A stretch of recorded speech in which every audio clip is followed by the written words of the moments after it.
I'm Donald Trump, and I approve this message.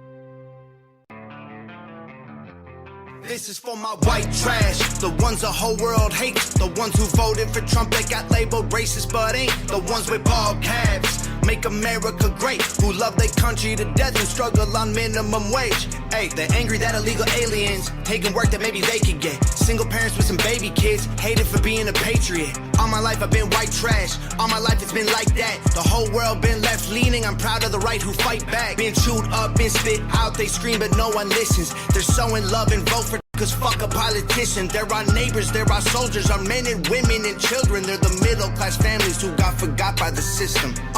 In God we trust and all the guns are just backup. Rocking camouflage, don't tread on me, get smoked like tobacco. Yeah, we white trash, we rednecks, crackers since we were young.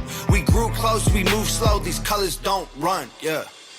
Call us white trash, like we're someone they know. Call us white trash, like we care but we don't. Is it white trash, we be happy and broke. Then I'm white trash, but I'm not alone. Yeah, fuck you, I'm white bro, I ain't apologize for shit. You don't like that I like my skin color, then you can suck my dick. I like open gun laws, I like drunken bar brawls, I like drinking Budweiser, I like smoking Marlboro. We monstered up in them monster trucks, rolling in heavy machinery. We all believe in protecting what's ours. If you fuck with us, we got that heavy machinery.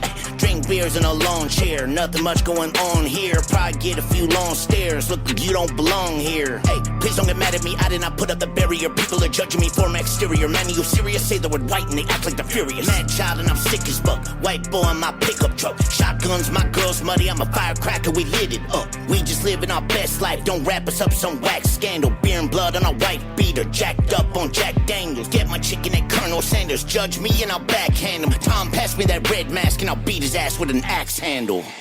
Call us white trash, like we're someone they know. Call us white trash, like we care but we don't. Is it white trash, we be happy and broke. Then I'm white trash, but I'm not alone. White trash, drinking beer till the night past. White trash, light a fire if it's cold. White trash, we don't wanna be high class. White trash, with a heart made of gold. Call us white trash, like we're someone they know. Call us white trash, like we care but we don't. Is it white trash, we be happy and broke. Then I'm white trash, but I'm not alone.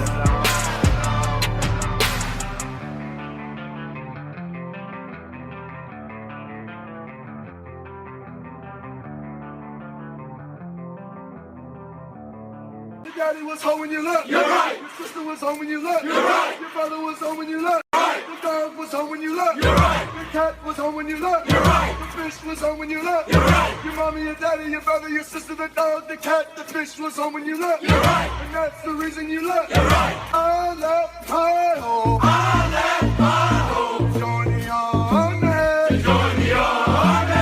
I left my home. I left my home. Join the army. Join the army. The day I left. The day I left. My mama cried. My mama cried. She don't tell her. She don't tell her. One surely died. One surely died. I left my world.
I know you can make it. I know you can make it. I know you can make it. I know you can make it. All right, welcome everybody. Oh, got an echo here. Hang on, figure out why. All right, no, it's still here. You hear an echo, Stan? And no, it's on your side. Yeah, I hear it on my side somewhere. All right, still there. All right, let me bring in the station quick here. All right, I want to welcome 105.7 of Phase Patriot Radio. Oh, that's what it was.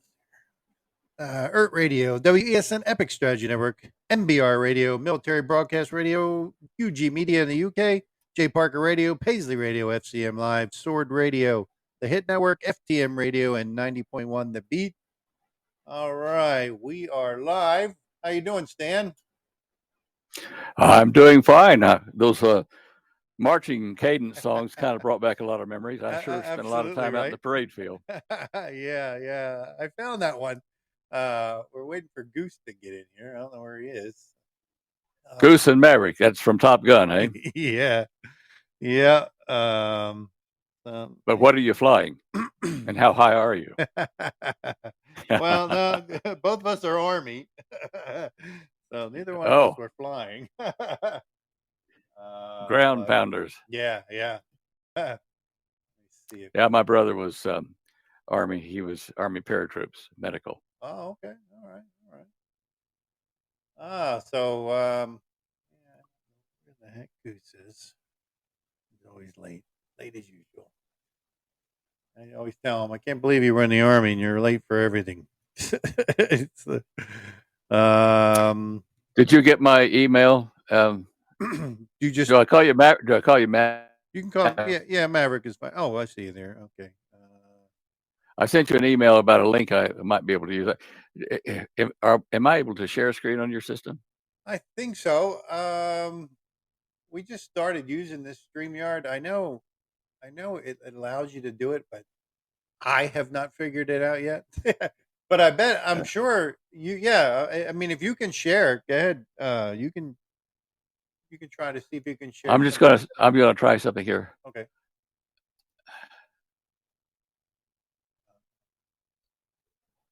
All right, welcome everybody in podcast there. Excuse me, in Podbean.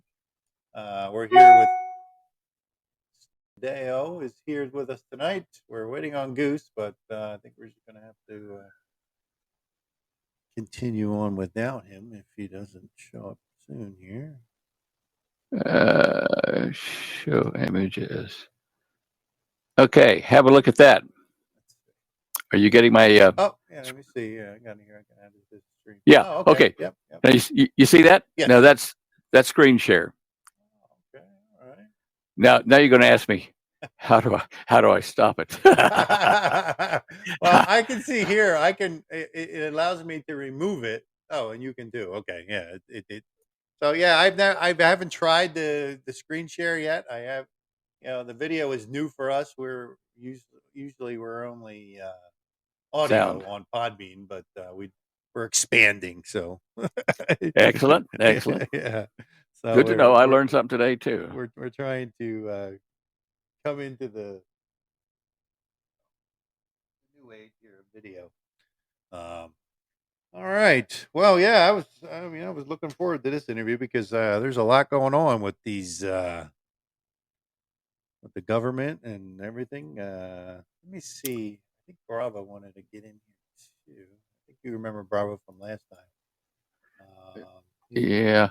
I just got an email in on my news thing here. Just came in just 2 minutes ago from the webjournal.com. Uh-huh. And the title of it says, Red Alert. Check your bank account right now. Your money may already be gone. Oh, really? Well, Everybody's rushing now to it, probably. I got to admit, just before I signed on to you there, I checked our accounts to see there was still cash there. But wow. Everything's still fine. Let me, Okay. So, do you want to go ahead and start covering some things while we're waiting on Close. Goose? Yeah. How you doing, Stan? Hey, Bravo. Welcome. Yeah, we'll just go ahead and hopefully Goose will join us here. I'm not sure. Sorry, who was that voice in the background? That's Bravo. That was, Bravo. yeah. Okay, Bravo. How you doing? I'm well, thank you. You know what my call sign was in the Air Force? What was it? Dribble. Um, Yeah, well. for the new people who probably didn't catch the last time you were on, you want to just give a little background before we start getting into things? Yeah, I can do that. Let me just let me I mean, just like a pull up. brief overview. It doesn't have to be. Okay, well, I've been trained in computer programming systems analysis at IBM back in the early days of computers, where we still used plug boards with wires to read cards and stuff like that. And so I grew up with computers, and when they had personal computers after that, well, I was really enamored with that. And now then, my phone has about 1,000 times more memory and power than my IBM 360 did in those days. But anyway, I've written a few and I've been a presenter on a few television documentaries, one on the life of Nikola Tesla, and the UFOs Are Here series at Channel 9 in Perth. I used to work for Dr. Edward Teller's research team in Australia. I was recruited by them to do research on electrogravitic aircraft and other technologies as well. And I didn't meet them, but we did have dealings with gray critters, tall and short, and I suppose with the Nordic looking ones, and made bases for them, which they kicked us out of in the late 70s. Let's see what else. That's, I've taught computer graphics at university there in Curtin University. We have a family book publishing and writing company where we write and publish our books. I discovered the Garden of Eden in Tanzania in 2014, and Atlantis, I actually located that in May of 2016, a couple of years later. I've been to the Middle East, to Israel, down into the Qumran and lower down. I've developed advanced propulsion systems for marine, air, and spacecraft, and I'm still working on that with a pilot friend over in California at the moment. So you've got quite a background. I know last time we got into a lot of the UFO stuff, but I know since the last time you were on, a lot of stuff. I mean, now the government is finally coming out and basically almost acknowledging the fact that UFOs exist. Yeah, isn't that interesting? After hiding it all these years, now they suddenly. And I thought it was interesting. I was looking up some things to talk to you about, where they're changing the term of what they normally called UFOs. It says they changed the name from unidentified aerial phenomenon to unidentified area. Excuse me, aerospace / undersea phenomena. I mean, I don't. Sorry, I didn't hear that, Maverick. The last part of it because you're dropping out. The bandwidth is being crowded. I dropped my. Oh, can you hear me? Okay. You disappear every now and then. Oh, well, so do I. Hey. It just that they changed they're changing the term that they call UFOs to unidentified aerospace / undersea phenomenon now. I mean, I thought. Well, a lot of it is undersea. A lot of it is, and yeah. So what do you think? They're finally just deciding to let us know a little more. You know what I mean? Well, Maverick, look, in 1978, after I got out of the Teller organization, that was a little bit before, but in 1978, I wrote a book about what we were doing there and what the grand plan was. It's called The Cosmic Conspiracy. And the grand plan formed after World War II was over, when the Allies got together and said, look, we can't afford a nuclear war. participated in some of the discussions behind the scenes. And they said, look, we have to figure out a way to get rid of nuclear war. And they all agreed we've got to have a global government with teeth. We've got to be able to control the people and all the countries so that we can stop the use of nuclear war and have peace. Now, they said, well, okay, how do we do that? And they kicked it around. They looked at the League of Nations, which only had about 6 or 7 nations in it, and it failed. Then they looked at the United Nations, which was early days back then, but you couldn't get any two of them to agree on what cup of coffee to drink, and so getting them to agree on world government was nothing. So then the third alternative 3, which people have heard bandied around, alternative 3 was about, okay, what do? We don't do it like Hitler. We don't force people into a government of the world. It was Germany, and the resistance will break the whole system down. So they said, okay, let's fool the people of Earth with a fake, like a blue beam, but an alien landing on this planet, and we will fool it and let the people know that whoever they are, gosh, we just discovered them, and they mean us no harm, and they can set up a world government like they have in their place where they come from, all safe and wonderful. And so using that, then we do it. Well, in the early 50s, actual real aliens did contact our people before Eisenhower was contacted anyway. The Roswell thing was kind of the first part of it, and so we had technology at our disposal that they would give us in exchange for us setting up underground bases and undersea bases and under ice bases for them, stocking it with equipment and stuff that they can make their own ships, their own weapons, whatever.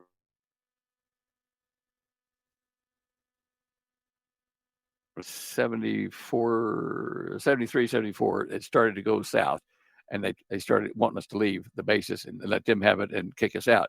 It didn't get serious until the late '70s when shooting battles started at various of our facilities, like, one in Arizona, and anyway, several of the bases. And these shooting battles, we lost a few people. I think they lost a few, but it turned out that their weaponry was better than ours, and so we had to do whatever they said and get out. There's still cooperation between some of them and our governments. So you're going to see that it's going to be released to the people as though, gosh, we didn't know they were here. We had hints of it, and we haven't had any dealings with them really, but they're here. They come and they mean us no harm. Now, why is this good? Alien landing here on the planet, from afar. Are going to say, look, we don't have any religious or political or economic baggage with us. We'll select a man to run your world government. We'll back him up with technology, and there'll be peace level planet. All you got to do is just cooperate. Now, the people of the earth, not the politicians, but the people are going to say, oh yeah, that's a great idea. But what our politicians probably don't realize is that this was not just aliens. It was like the fallen ones from a parallel dimension that the Bible speaks of, Satan and his minions. Uh-huh. And there's a war going on. And this is a great deception to fool people into thinking this first revealing of off-worlders is the real, good guys. And they may even show you videos of the crucifixion of Jesus. That's the fallen angels in a railroad. Bravo? Yeah. Oh, that was, yes. I'm sorry, that's Goose was asking a question.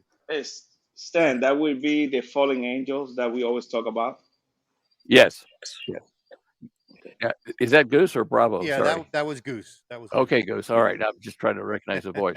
Yeah. And so this is, I'd been expecting it. 1978, when I first wrote The Cosmic Conspiracy, first 200 pages haven't changed with all the updates I've done. It's exactly as I wrote it then.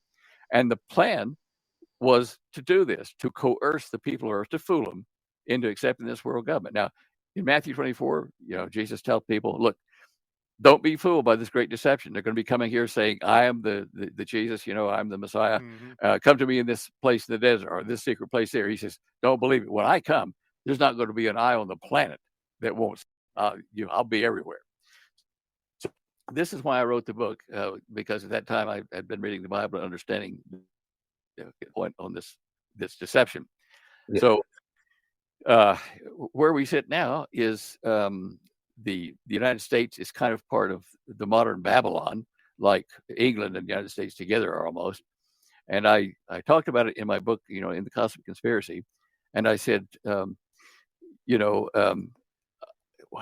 look at the Great Seal of the United States. I said, I had a lot of things other than this, but in the Great Seal of the United States, I show how 666 is hidden in the numbers at the bottom of the Great Seal under the pyramid. And I showed that Novus Ordo Seclorum, that they have that motto down there, is properly read by the initiates as Novus Ordo Seclorum, which order that, or the lash. It's a dictatorial structure, and it's Babylonian almost in structure because of the way the base 60 is for that. Anyway, that's in the. In fact, let me just pull up a picture and show you that here. Let me try this screen share thing. Share screen. Okay, share screen. Which one is it? Yeah, Stan, doesn't that say something like welcome to the new world order of secularism or something like that? Because I had a friar, a monk, he interpreted that for me, and he said that's what it meant or something like that. It wasn't referring to Christianity or anything like that. It was referring to that they didn't believe in anything, basically. They were. I lost the thing. He didn't hear everything, Bravo. Yeah, we're going in and out here. I had a monk years ago, a father who was a scholar, interpret that for me. He was, and he said that it said something like, I used to have it with me. I don't have it on me right now, but it said something like, "Welcome to the new world order of secularism," or something like that. That's the way, if you translate to Latin, that's the way it would read. It'd be announcing the new order of secular, something. Yeah, that's in the word. That's in the word secularum at the bottom of the seal. Now, the initiates, the Illuminati, CLORIM or M, seclorum. That means the new order favoring the whip or the lash. It's a dictatorial order. And if you're looking at the screen here, let me just see here. You can see the birth or the arrival of the new world order that favors the whip or the lash. That's the full translation. There are so many things here, like in the numbers, MD, CC, LX, XVI.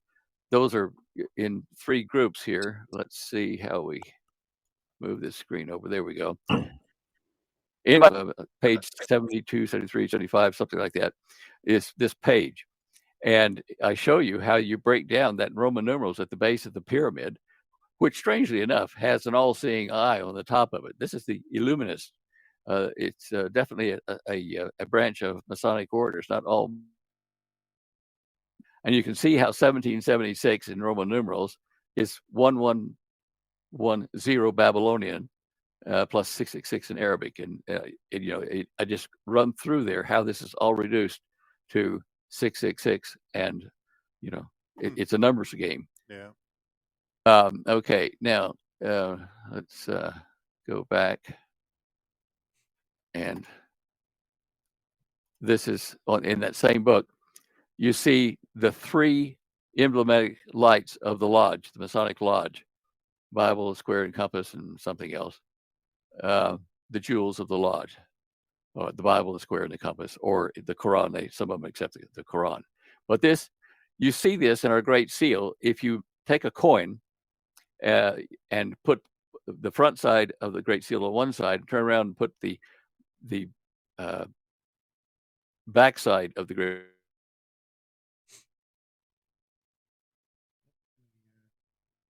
Yes, this is the image you will see.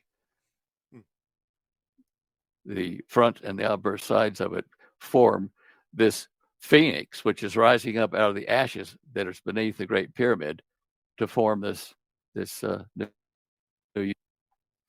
Anyway, we know that Freemasons designed much of Washington and our Great Seal and all kinds of things, so should be no surprise to anybody. But yeah, and to validate what Stan's saying, The FBI released a bunch of redacted documents a few years back, and I read them, and their final analysis was that these weren't from another planet.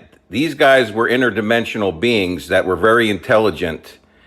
We know them to be the fallen ones, and that anything that's flying around in a machine that looks like a creature was created by these guys over the last, who knows, 6 to 20,000 years, or maybe even longer. They have their own seed on the earth that they manipulate, and they do it using our seed, the woman's seed and the man's seed, and they come up with all these different creatures and insects. They're masters at DNA manipulation. Yeah. Well, they're trying to build their own version of beings on the planet for the war, the final battle, actually, in the Great War in the heavens. That happens at Armageddon. And so they are trying to pollute the population of the earth so there won't be as many that follow Jesus and get into his team and his army. This is a war. The Bible tells you there was war in the heavens, there is war in the heavens, and the complete will be done here on the planet Earth. So that's why they're trying to pollute the human population so that they can't go and be in Jesus' army, I guess is the best way to say it. But right. I agree. They've been manipulating genes like crazy. What do you? I saw a report that just came out. I think it was last week. They were saying since March 21 to September 22, there's been over 300 new reports of what government terms as unidentified aerial phenomenon. But I mean, what do you think these? I mean, now of course they explained away some of it. They said like 120, 171 were 171 were unexplained by the government, but the other ones were like 163. They said were either balloons or balloon entities and stuff like that. And then there were a handful of other things like drones and birds and stuff like that. But then the 71, they say they couldn't identify at all. That they're still trying to identify. I mean, why are we seeing so much activity now? Then I mean, we always have been, but it seems to like be an uptick of activity. Well, this was planned from the start. What they wanted to do, the Illuminists, is they wanted to have all major crisis curves come together at once in a time where people would cry out that their governments are worthless. Over 110 nations of the planet right now have violent uprisings against their governments. 110 of 196. Now, the Illuminists said, okay, let's make threat of nuclear war one of the crisis curves. Let's make the economic failure of the planet one of the crisis curves. Let's make drought, weather, disease. You see what I'm saying? Mm-hmm, mm-hmm. And I got a question. Yeah, Stan. And it's maybe not related to this, but when the Nuremberg court supposed to execute so many Nazis for the crime that they committed, stuff like that, they really didn't execute that many people. Where are those people went that didn't get executed? Well, Paperclip brought a lot of them over. I met von Braun years ago, but yeah, we took a lot of them, and the Russians took a lot of the German scientists. And those at Nuremberg, those that didn't get obviously killed, were transported to other projects. I mean, they were very brilliant engineers, and they had also, we think, had contact with these alien critters. So, do you think they're involved of everything what's going on today with the aliens, the exposure, and the control of all the governments in the earth? Sorry, repeat that. You dropped out. If you think they're the one controlling everything worldwide now. Yes, Goose, I do. And here's the thing. What they don't realize yet is that in this betrayal of the human race to this consortium of fallen ones or transmission, in this betrayal of our people to them, what's going to happen is it's like when any conqueror comes into a country to take it over, in this case, a planet, you use people within that community as spies, to tell them their own people, tell you how to control them and to take over that country or this planet. Now, the people that do that are not trustworthy. So whenever this control turns over to the fallen ones and their man here for the world government, they are going to kill all of the Illuminists that were involved in this because they're useless and not trustworthy. They cheat, they lie, and so.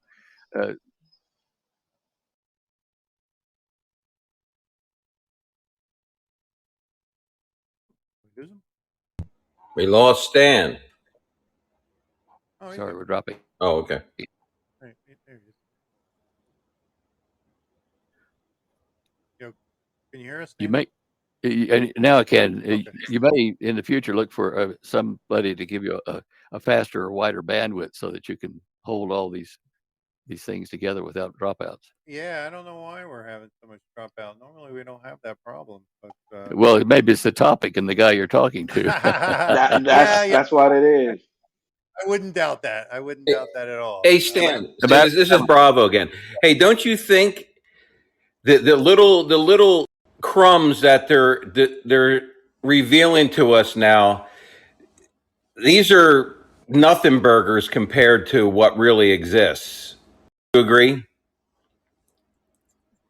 There are things like in the day the Earth stood still, where the pilot of it and the robot, they come out of a solid saucer. The saucer just opens up the door out of the solid surface. Right. Okay, that is molecular physics, where you can separate molecules, one molecule wide cuts in it, and open a door through it and put it back and change the frequency by half cycle, and it's all metal again. So we've got the kind of technology to do that. You can walk through solid objects by polarizing both the object and the person going through it, so that their atoms pass through each other. I mean, there's nearly 1,600 times the distance of an atom into its outer shell between atoms. 1,600 times. So once you polarize the wall and yourself, you can go in between the atoms without hurting them or yourself, and then go to random frequency again. So that's just one of the things. I mean, the time dilation, and that occurs in the craft anyway. But medicine, lots of things. And look, people are going to really be impressed with this that don't know better. That's my fear. Is a lot of people are going to sign up for this because they don't know that this has all been a ruse. The evidence will be absolutely spectacular. Did you guys see the V movie years ago in the 70s? V. I don't think I've seen Look after I this. didn't have no TV, Stan. Well, 1975 or 76, something like that, while I was still in Australia, but I saw it there. And if you look on the internet for V, the letter V, the invasion, and it's invasion of beings from somewhere in space to Earth, and it follows in a secular way what the Bible, what they're going to offer people, and people will be fooled by them. So it'd be worth your time to watch that movie. Yeah, if you can find it. Stan. But yeah, sorry. No, I was gonna. You might answer this question already because I got here late. But why you think Trump created the Space Force? Why they keep everything so in secret, but they're talking about building this building? Why do they keep what? Why they keep building so many things and mentioning UFO and building the Space Force and all that stuff? Why? But why they don't tell the people the truth? I mean, why? I mean, they're really there, so They don't want people to know the truth yet because they want to seem ignorant of all the truth. Like they didn't have anything to do with suppressing this technology, really, and that this arrival of these beings and their technology is a gift to humanity. And so they want to look surprised, as though they weren't guilty, they weren't complicit. Yeah. This Illuminati business, Goose, is like in 1970, I worked for the FBI, and Mr. Hoover, Director Hoover, had a special file investigating who? The Illuminati. And when I left the country in 71, I had been exposed in the place where I was undercover, and they were trying to get me out before I was. They told me, if you survive and get to Australia, for the other project that they put me into, they said, watch for Mr. Hoover dying. He's going to be dead, heart attack, or be replaced. And sure enough, within a year or so, he had a heart attack and died. The Illuminists didn't like what he was doing. So, yeah. Let me. There was something else I want. I don't know if you're familiar with this guy. I was watching a short video. They were interviewing this guy. I don't know when this interview was. He was a former Air Force OSI agent. His name was Richard Doty, Doty. Yeah. Are you familiar with him? I've heard the name. I didn't meet him. He was he said he was involved in Project Amber Sun. Area 51. Study of, in Area 51, yeah. Study of captured. He studied the ETs that they captured or either found at crash sites or stuff like that. And then he was claiming that one escaped at one point from, I think it was Papoose Lake. I'm not sure where that is. Yeah, that's right. Yep. He said these beings came from, it says that he came from 10 light years away. They're called tranaloids. Are you familiar with that term? No. I didn't know what it was either. I mean, Do you really think that a lot of these that are coming, with these spacecrafts and they crash or they land on the Earth, you really think they're coming from another place, or do you think that they're coming from like inner Earth in areas that they've always been here? They created the technology. This is all part of the Great Deception that they're going to come. I look at it, and then you hear some people in the New Age realm that says, well, there's good aliens here that want to do good for us. And then you have the bad ones. I think they're playing good cop, bad cop because they're all bad. We know they all come from the fallen ones. What do you think? I'm not trying to put words in your mouth. I want to know your opinion is. That was Goose, is it? that was Bravo. That's Bravo. All right, Bravo. No, All right. I sound better, Stan. That's bien. Okay. Yes, I think there have been here all along in certain numbers, and probably inside the Earth. I've even developed gravitational models, theoretical models of how gravity really works, and this model allows for vacant shells to form concentric shells inside the planet, or any planetary star for that matter. But in this, the Admiral Byrd story, the Secret Diary story, I think is in that periodically, as a planet ages, its polar regions thin out and open up, so you can get down into and then close back up. Now, I think that's what happened to Byrd. So the Bible even speaks of, to home the utter depths, and there are locked up souls or, bad guys that are going to be let loose, in the tribulation period. So, been here, but I don't think they're all here at the moment. And they have been building technology, but when we got to advanced technology that would help them build these hidey holes and bigger ships, then they said, okay, we'll accept your help and let you know a certain amount of stuff, and then they kicked us out. In that movie that I was talking about, in that V movie, one of the things that impressed them is the people of Earth was that these ships were like saucer shaped and a mile or so in diameter, right? And people think, engineers I've talked to and physicists, they say, oh, that'd be impossible to support something like that because the metal would fatigue and the support members would fatigue and it'd collapse under its own weight. You couldn't zip around the skies at that speed. But the one thing they forget is that you can generate, a small field, 30 feet, for a craft 30 feet in diameter, you can have an 800 double toroidal is what it amounts to. Anyway, if you take a bunch of these and hook them up underneath a structure that might be a mile wide, then link their fields together, then every part of that structure, the maximum you'd have to support anything would be 400 feet if it was an 800-foot diameter field.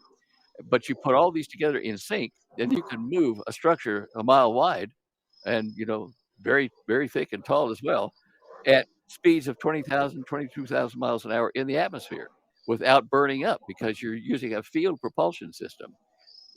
Anyway, that's look the Arizona, the lights, the Phoenix lights. I'm pretty sure if that was a solid craft, that it was a test of the deceptive craft. You could have an empty shell and put these craft that are really driving it on the bottom with lights and stuff, and let that move the empty shell. It They won't move that fast, Stan.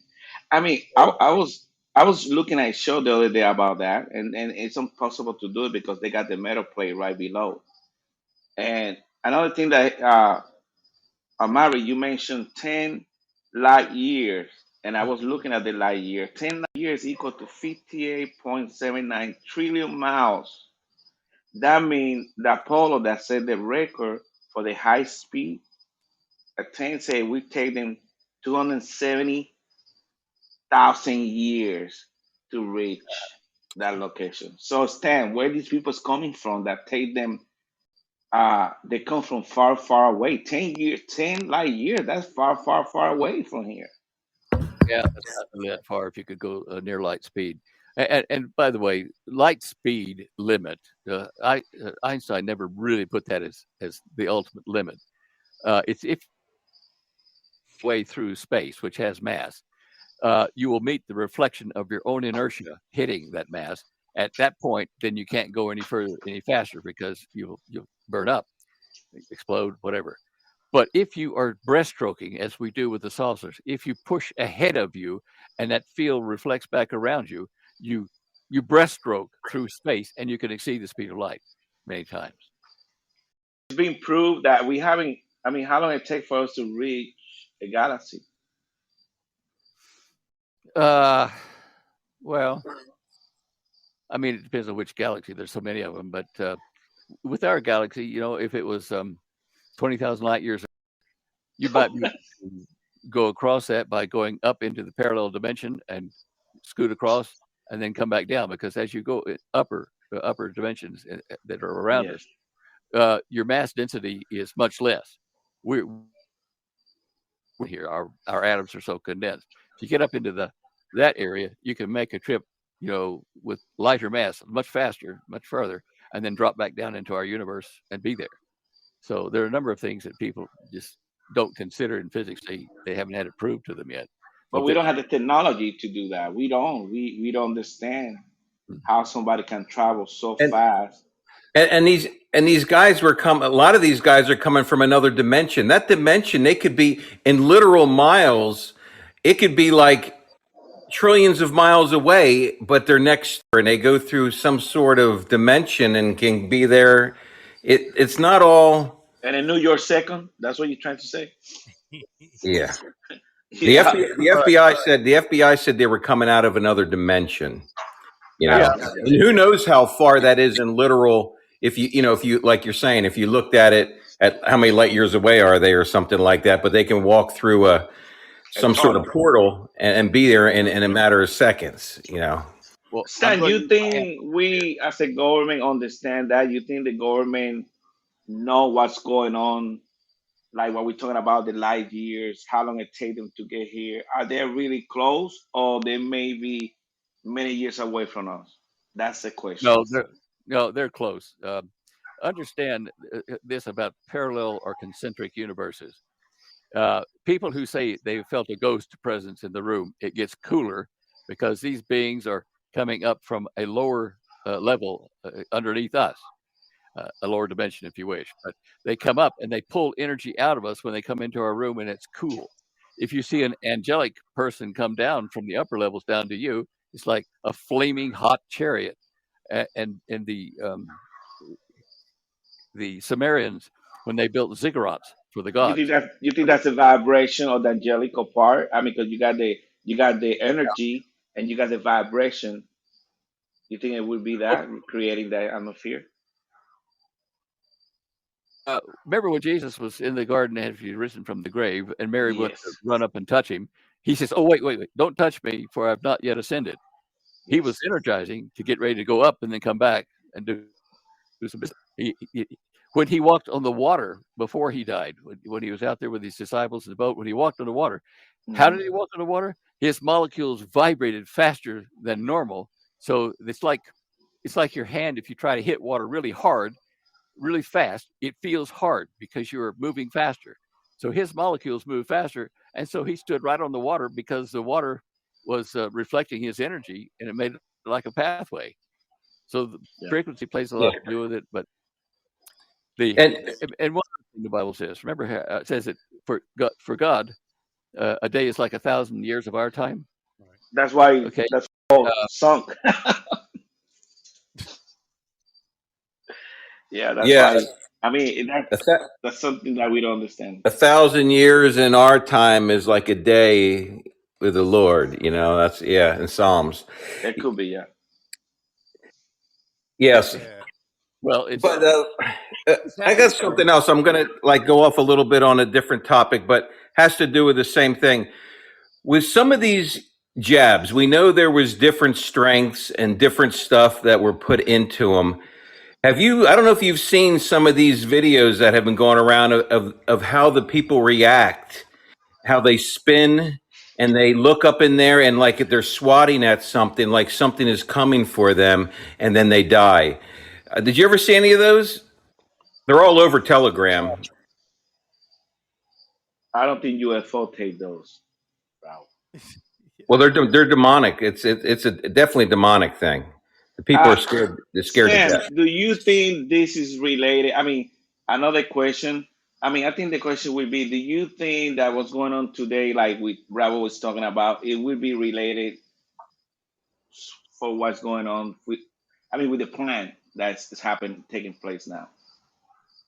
You think it had to be related with the UFO and all that stuff?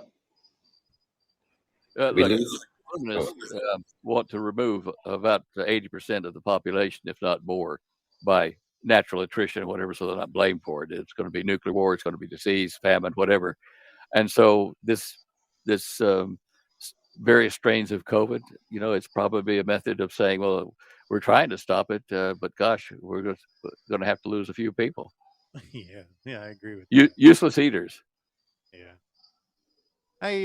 Let me ask you another question about. Do you think the reason we haven't been back to the moon is because we know? Did you see the movie?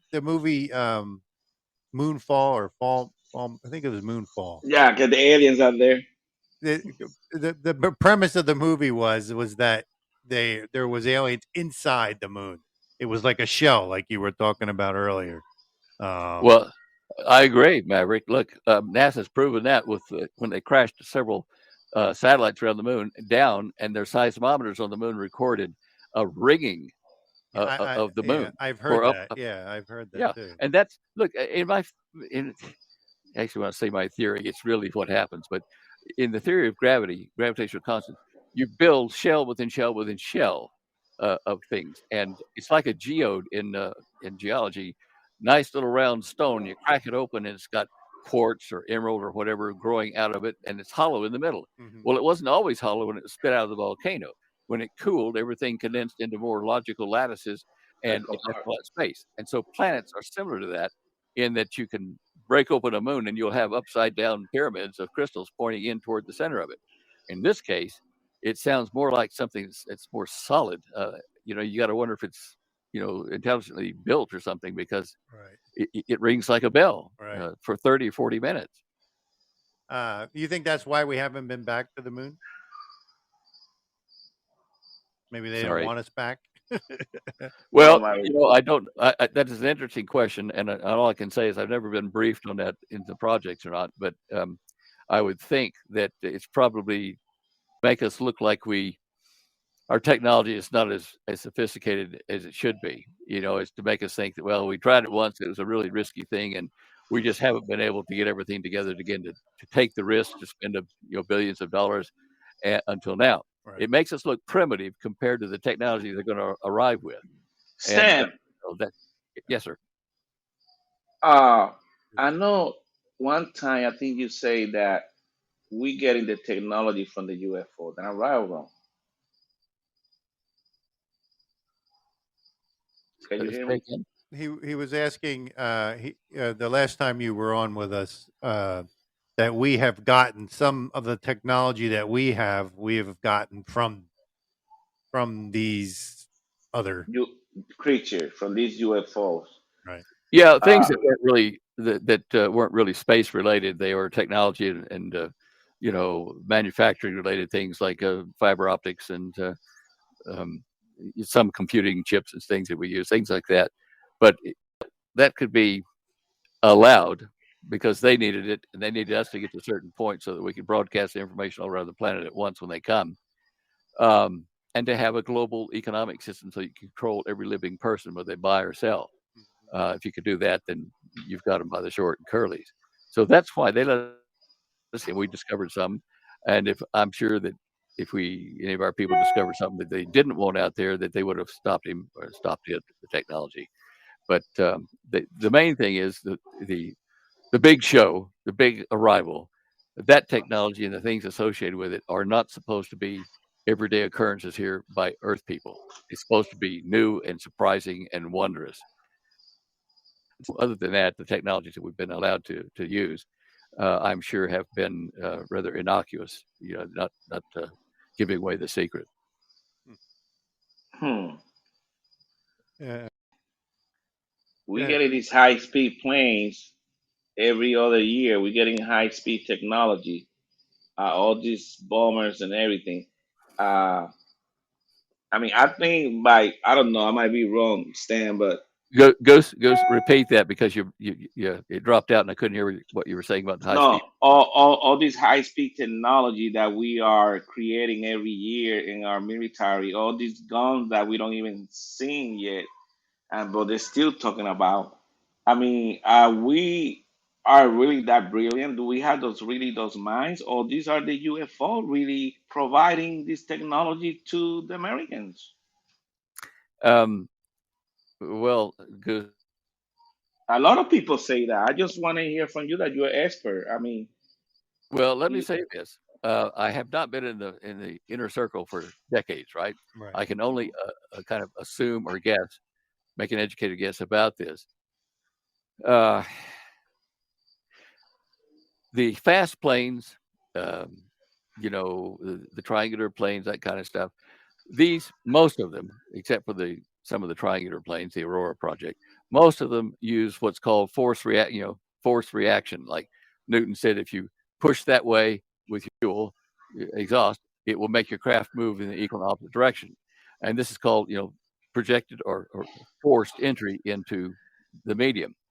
Most of the planes and guns and things and missiles that we use, even the Russians hypersonics and the Chinese hypersonic missiles, those all have to deal with shoving through the air. At high speeds, the air becomes so hard that it's difficult to put heat shielding and control your hyper because they're not using field propulsion. And so much it has one thing in common. It's that it's entrainment technology. It's like in the old West, you're a cowboy, you come into town to the saloon, you want to go in, and the saloon's packed out right to the doors. So you got mhm. two ways to do it. You can shove the bar doors open, like saloon doors open like that, and push people out of the way and force your way into the bar, right? Well, that's going to create a lot of resistance. People trying to keep you from shoving them around and spilling their drink or whatever. But if you come up to that door to the saloon and you open it up this way and you say, "Look, excuse me, could you make a hole for me and let me get in there?" And that way you have no conflict, no resistance. And in molecules, it's the same way. All of our fast planes push through and shove particles out this way and that way that reflect back on them. So just pushing like that creates more resistance to your travel. So that's, a lot of our developments now are still in primitive concept, thrust reaction type devices. And that's missiles, guns, everything. Um, there was one development in England in 1890, which I don't know whether they continued to use it in cannons or not, but it was a way to form a projectile so that it had vents here, so that when you shot it into the air, it created in front of the ballistic missile a toroid type shape, a ring. and it would go several times further than a normal cannon shell. I've not seen any patents or things on it, but I do have the original drawings that have been around. But that's the only one I've ever seen where they had any kind of entrainment technology. And so our mindset, our physicists, our engineers, just people, our mindset is that to get somewhere, you push something behind you to get there. And this is almost a philosophical thing, is if you want to get through the environment, you create a hole for yourself to drop into. You don't shove your way. You create a vacuum or a reduced pressure area. And that's what entrainment is about. It works in gravitational fields, in communications. It allows us to go faster.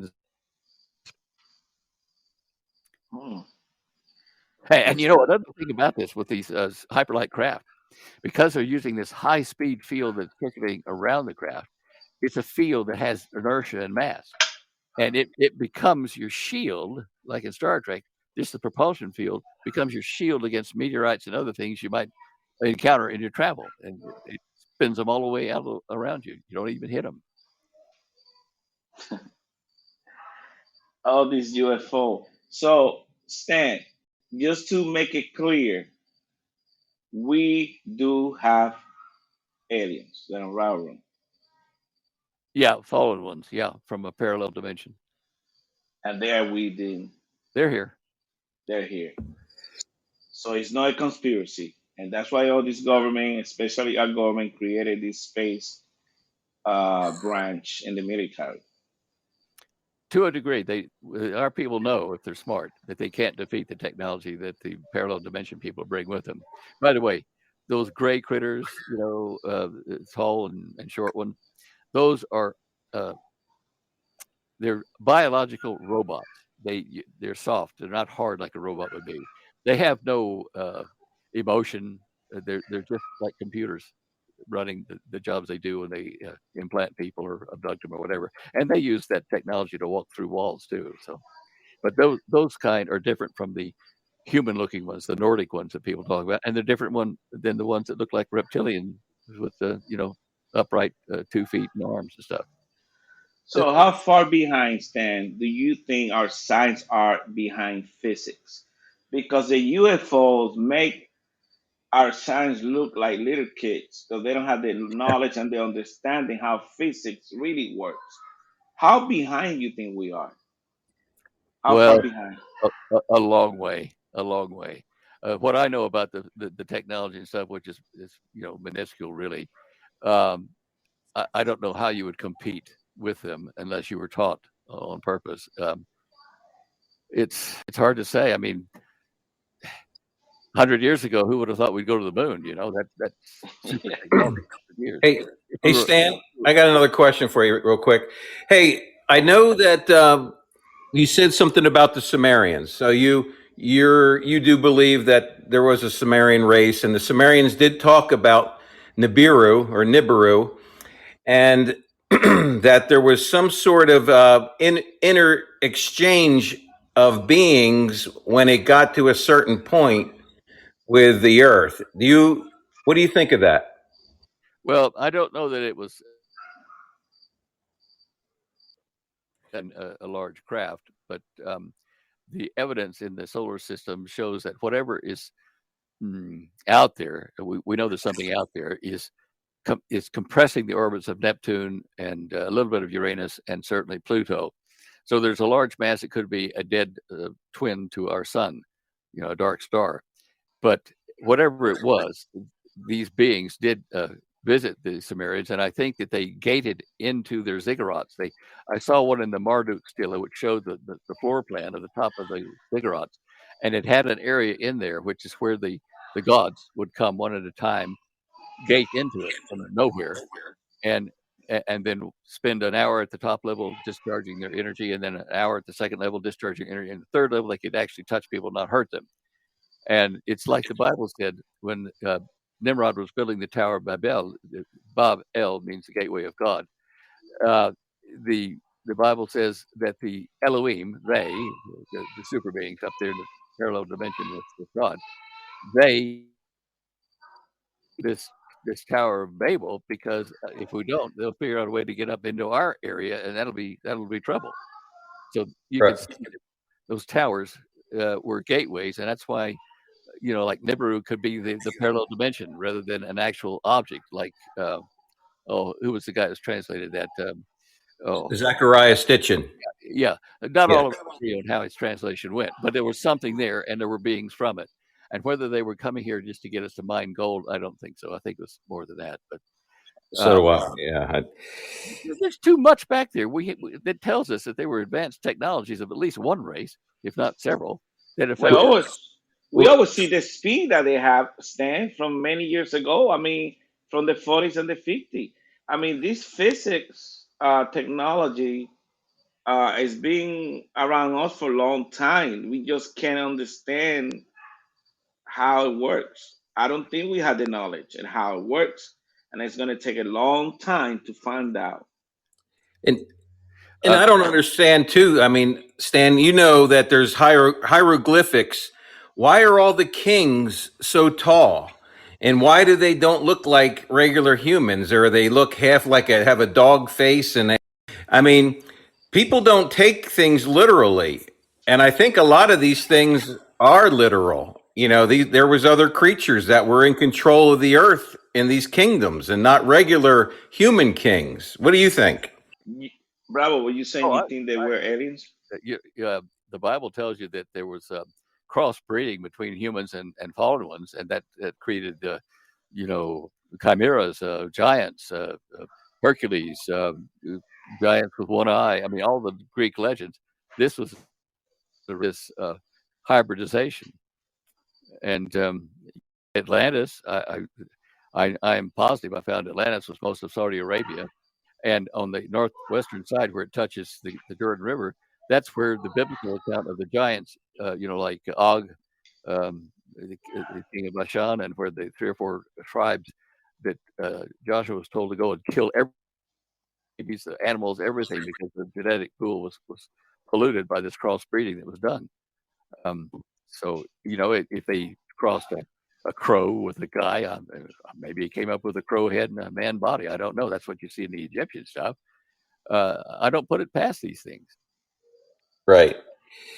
And I just want to let everybody know, Stan just did an interview with Pastor Paul Begley. And if you want to hear more of Stan, I mean, you can, I think Pastor Paul's seminar is coming up soon, isn't it? I think it's the 27th. Is that right? Something like that. I don't know exactly, but yeah. But if you guys want to hear more of Stan, you can go there on the 27th. You can go to Pastor Paul Begley's site, and it'll tell you about that. Right. Yeah, but we're gonna have to call back. I'm just waiting for a date confirmation. Oh, good. Yeah. Oh, another thing, Stan, Mike from around the world, he goes by. We know Mike now that he's something in military intelligence, that he states that we have technology, and I don't want to put words in his mouth, but the way I understood it is kind of like Battlestar Galactica, where they have these ships that are like 4 football fields long or even longer, that hover like they're a feather, and can go into battle and things like that. Are you on the same page as that, or do you agree with that? Or? I can't prove it, but I believe it. Yes, I mean, look, the technology. I know how. Maybe they got it from the alien in Area 51. Say again. Yes. Maybe they got it from the aliens. I mean, this technology, Bravo, like a feather. I mean, that means they can fly too. So yeah, that's what Stan's saying. He believes that's likely also with the technology we have. Yeah, well, Bravo and Goose, if we take one of our 30-foot diameter saucer crafts as an example, not the several football fields, once you generate that field, you have, in addition to, you're going to be a certain distance from the center of the Earth's gravity, down in the core. And if you go along a mountain range, you will go up and down over it as you're following the potential of gravity at the mountain top versus down in the desert.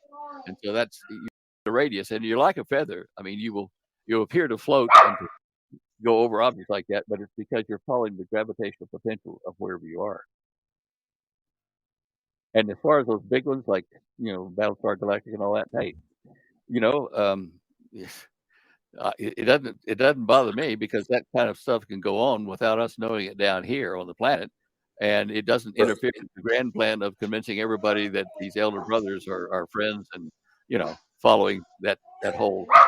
Yeah, you know what was kind of funny to me is someone's got a dog that's really loud in the background there. Yeah, what he said was one was actually called the Enterprise. Isn't it kind of funny how they throw these movies and shows, series in our face, and it's like they've known about this for how long, this technology, and they've probably been going places that we have no clue about.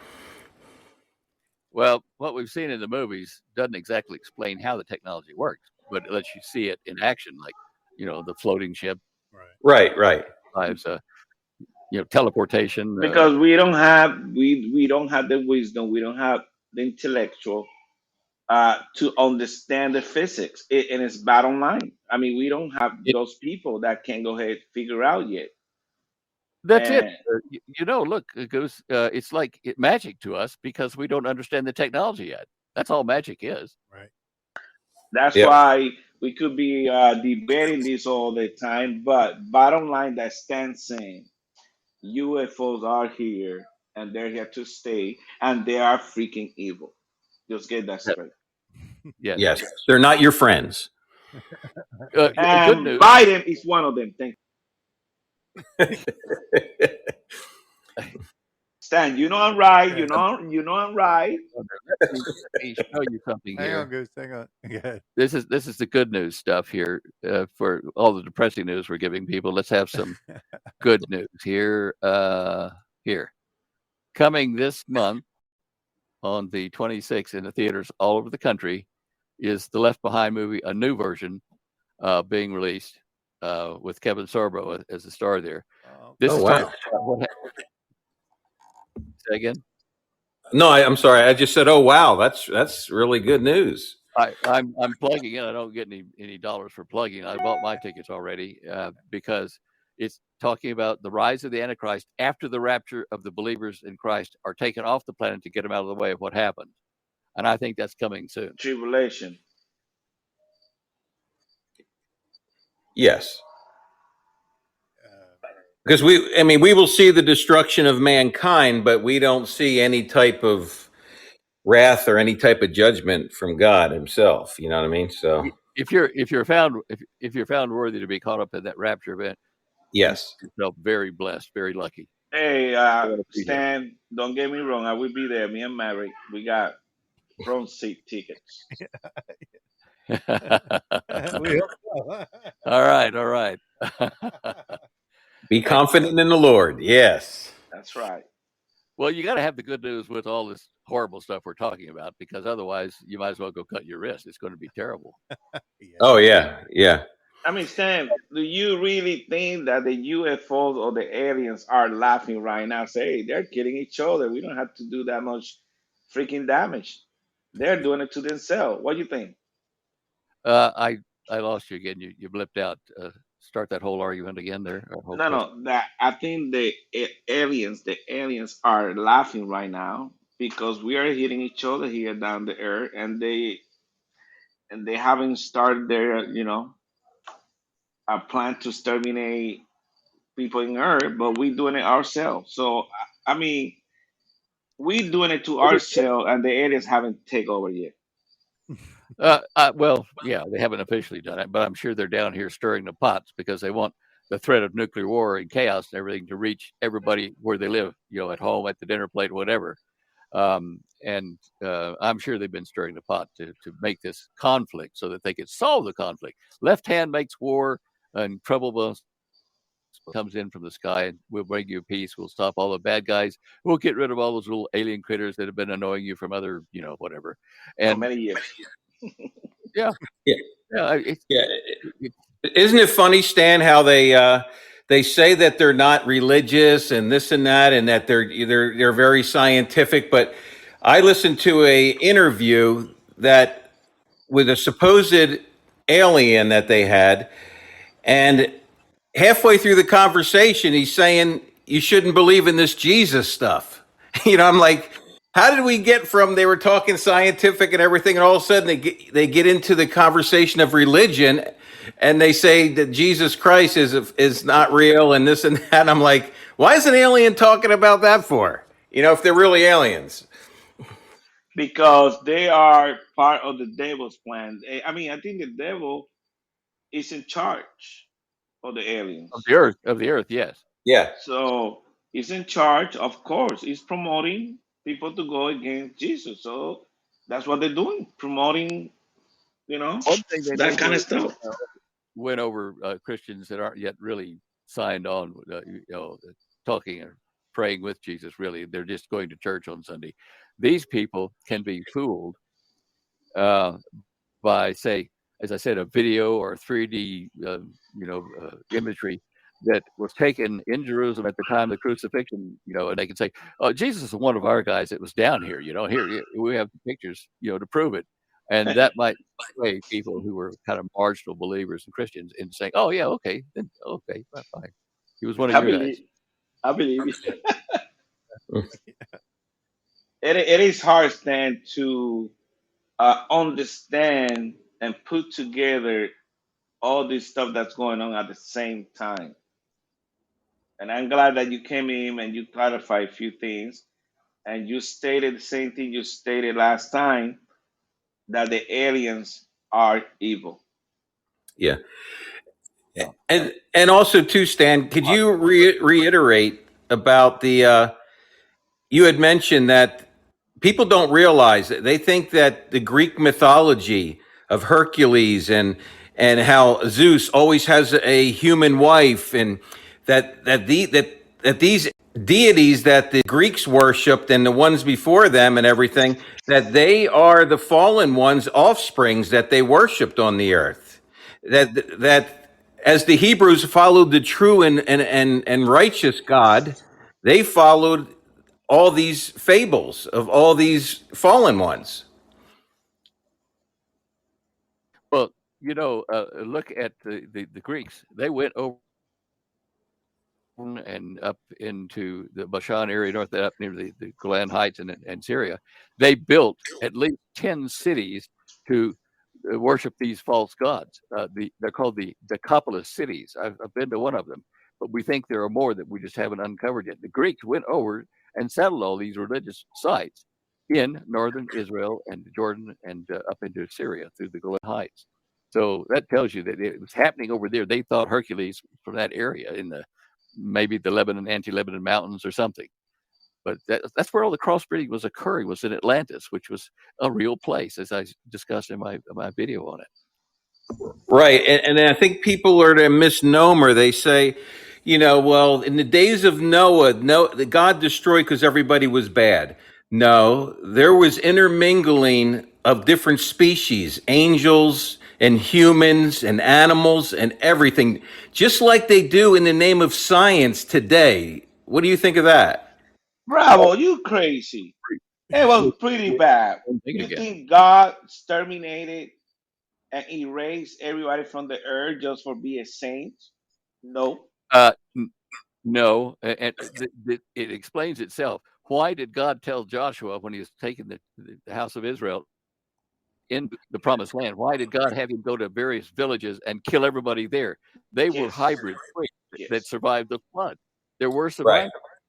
They were very bad, very bad. Yes. And the same thing is going to happen to us because we're doing it now 5.0, not 2.0, 5.0. Look straight at the White House. Look at the TV. It's all over.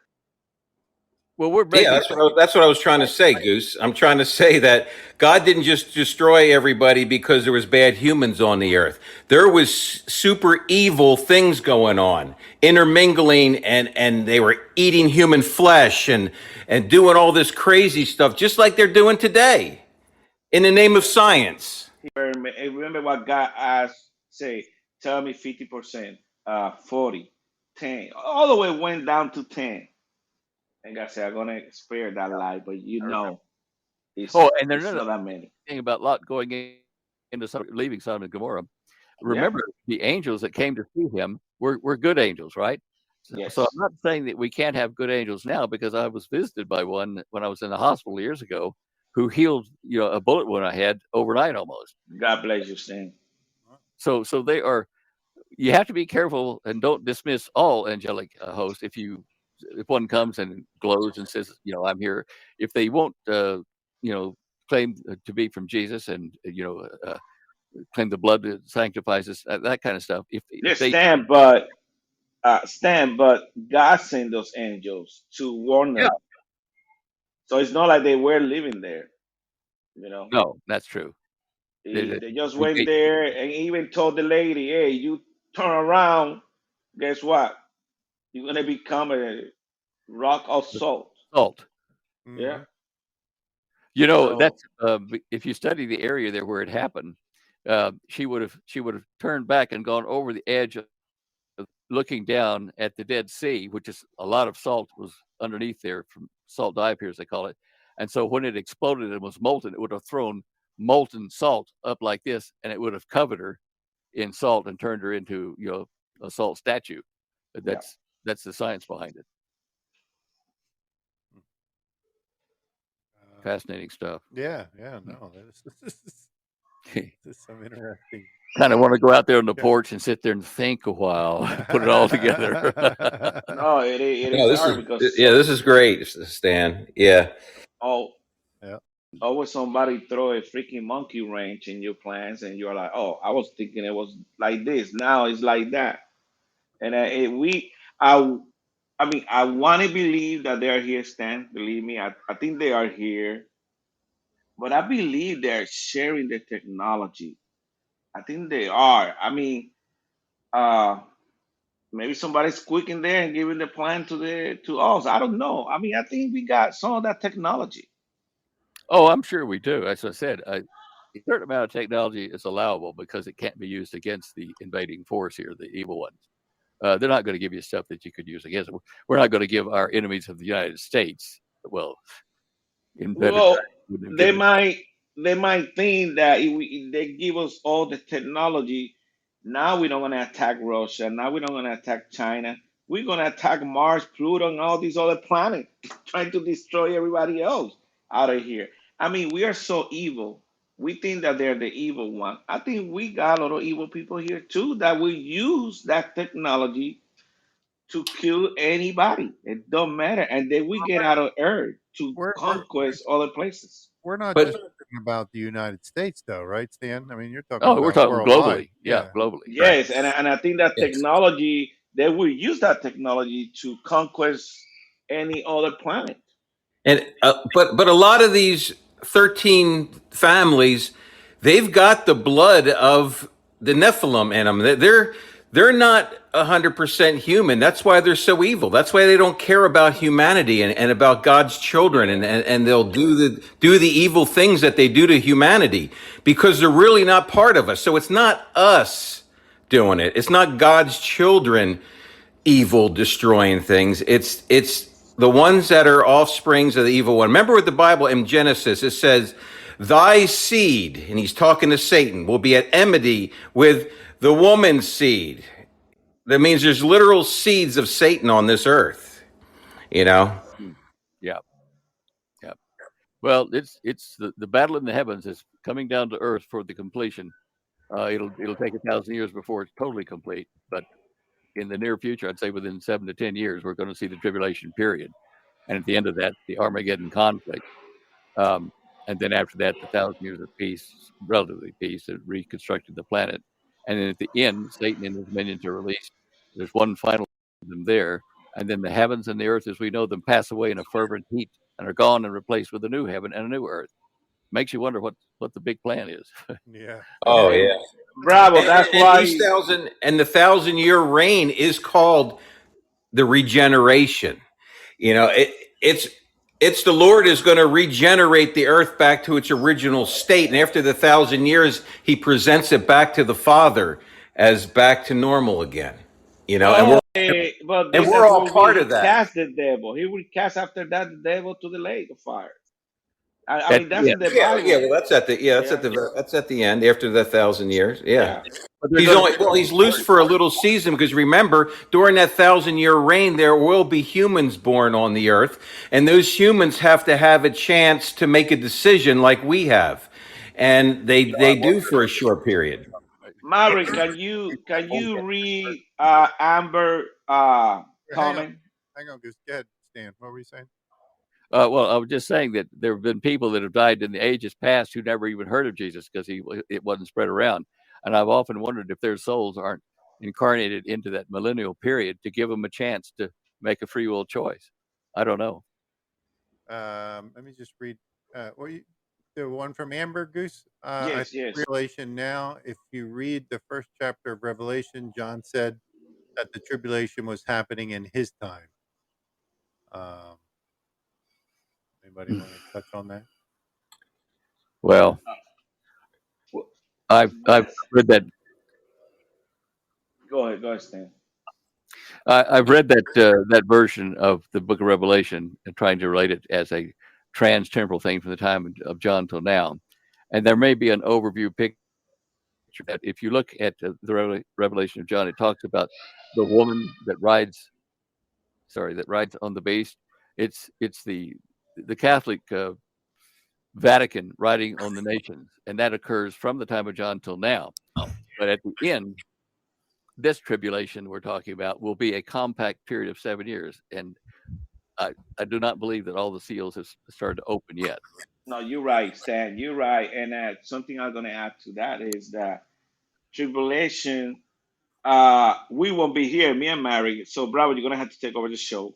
And then that's when tribulation is going to start. Now, questions that people been thinking about when Jesus come from his church, people are going to start saying that was the UFO, the aliens took those people. I Did didn't you hear. heard that, Stan? Did you heard that, Stan, before? He was saying when the rapture, people will start saying that it was the UFOs that came and took the people, and Not But Jesus. look, not the Jesus. the Great White Brotherhood people that I've talked with in the past and debated in public said those people who are allegedly taking the rapture, their vibrations aren't right. We're going to take them to another place and get their vibrations right so they can come back later and join us. And that's the same argument we're talking about with the UFO, that people Yes. that weren't right with the vibrations of peace, love, and harmony here are going to be taken off the planet to be fixed and then brought back later. That's what he said. That's a key word, vibration. You're right. That's Yeah. Yeah. is I mean, this is beyond our understanding. It's a lot of reading, a lot of understanding, and ask God to give you the wisdom to understand all this stuff because it's hard. It's hard. Mhm. Well, if you don't look, you're not going to learn. That's true. That's true. What was I going to say? Bravo, you got any other questions for Stan? No, I got another question for Stan. You can't go now, Stan. Yep. This with the UFO has been happening for so many years. How many years do you think this been taking place in our Earth? Well, from the Garden of Eden, at least, and before, perhaps. Wow. Because our Earth is what 25 billion years old. Nope, it's not. Mother Earth, according to the numbers, how many years is the Earth? Hang You know on. how I know that? No, go ahead. I didn't hear you, Stan. You broke Go up. ahead. Okay, the Earth is less than 50,000 years old. We can prove that by what's called the hysteresis curve of the magnetized core of the planet. But when you look at the age of the universe and the sun and that kind of stuff, don't talk in millions or billions of years. Barry Setterfield and his website, I've known Barry for many years. We knew each other down in Australia, has proven mathematically why the speed of light at the Big Bang was so much faster that the way dating is all up the chute. At the time of the Big Bang, light, radiation, in other words, traveled at 10 with 60 behind it faster than it is now. And it's been gradually on a curve like this slowing down to where we are now. So when we've tried to date, when that star system out there was made and put it in millions or billions of years, it's based on the speed of light now, which is an era of 10 to the 60th power. It's a lot closer and a lot younger than people think. Right. And wouldn't that be like God to say, there be light, and his voice is that fast and that quick, you know what I mean, to create everything. Well, Yeah. if I look at the numbers, then look, I went again and I researched. I did a search. Say Earth is estimated to be 4.54 billion years old, plus or minus about 50 Correct. million years. That's That's the 50. Got a blank That's the screen. 50 million years that you talk about, That- or the You can still 50,000. see you, But- Stan. I still Sir. got you here. Can you ask that question again? Yeah, Goose, re-ask your question. They say Earth is estimated to be 4.54 billion years old, plus or minus about 50 million years. Well, he said 50,000 years old. 50,000 is like of our years would be a closer estimate. Right. Our universe might not be any older than 100,000 years, but to answer your question about God created, he made light first. Light is radiation of various frequencies, right? Now I'm going to show you an article that I want you to go look up yourself, and I'm going to tell you what's in it. Just a second here. Start there. Go there. All right. Now bring that up and have a look at it. Okay. It's coming. There it is. Now, this new space telescope, the Webb telescope, was looking at this galactic formation or stellar formation more than that. And they found out with this that the radiation came before the light of particles existed. So, before the mass existed, sorry, that the radiation was in the void of space. And after that, like the Bible says, mass formed. And this space cloud here witnesses the birth of stars and planets in a process that one scientist describes as being consistent with the theory of creation. So we're starting to see science agree with the Bible finally. Finally, yeah. So you mean the light is radiation? So light came up first, then the Earth. That's what you're trying to say, Stan. Right. It's just like God said in Genesis, in Bereshit. Yeah. So, yeah. Yeah, and then if you go to Dr. Carl Bogg down at the Evidence Creation Museum, I mean they've examined granite rock,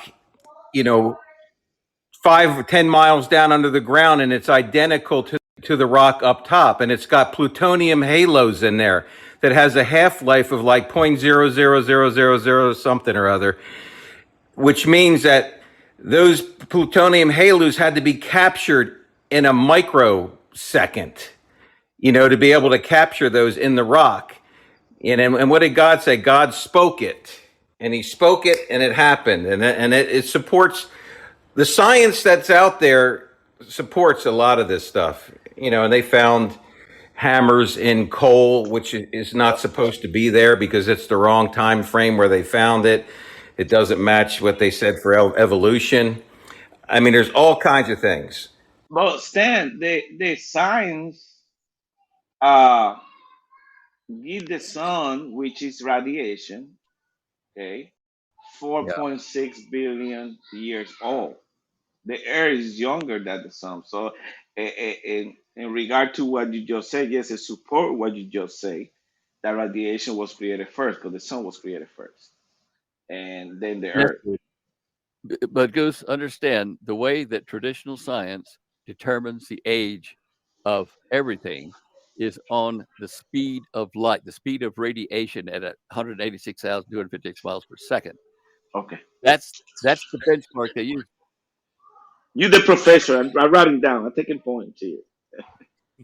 And so, you have to look at time for the universe with an exponential curve. At the beginning, at the Big Bang, it was 10 with 60 zeros behind it faster than now.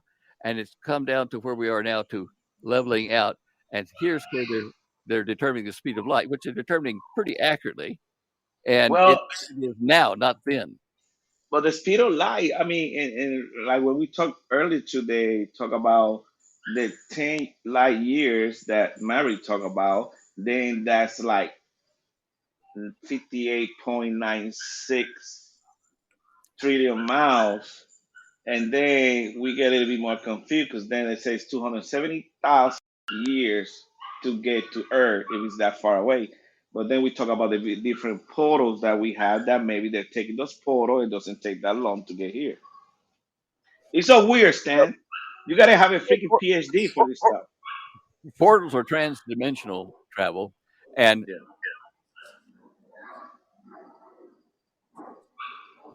it's governed by the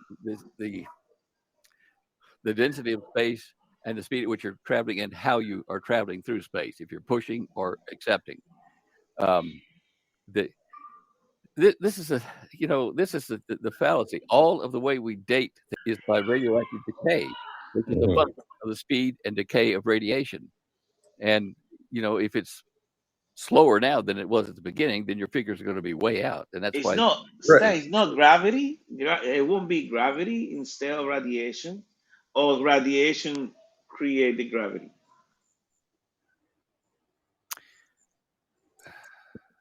The radiation was first, then the light, and then things started to spin and form galaxies, and then sub galaxies into like sub-star systems and sub-planet systems. That's the order of things that occurred. So gravity is one of the initial thing. When God spoke the words and it went into the existence, into the radiation field, it caused swirls like smoke does in a crowded bar where you blow out cigar smoke, and it formed all these curling vortices. It spin and was huge amounts of energy and gravity, and then they condensed into galaxies and galactic clusters and into star systems and into planets around these star systems. And then along the way, all the atoms, the subparts of these systems, have spin and gravity as well. And gravity is not a single force. It is the sum of two vectors. In any gravitational system, there is spin around a central axis. You mean mass? Say again? That traction between different big masses. No, well, form the gravity. Here's what's happening. Let's see how to explain that. If you spin a say like a paint stirrer in a can of paint, if you put a drill on it and you spin the paint, you'll see waves form between the center of the paint can and the edge of it. And these waves reach out to the edge of the paint can, and then they bounce back. And what you see is what looks like a solid ripple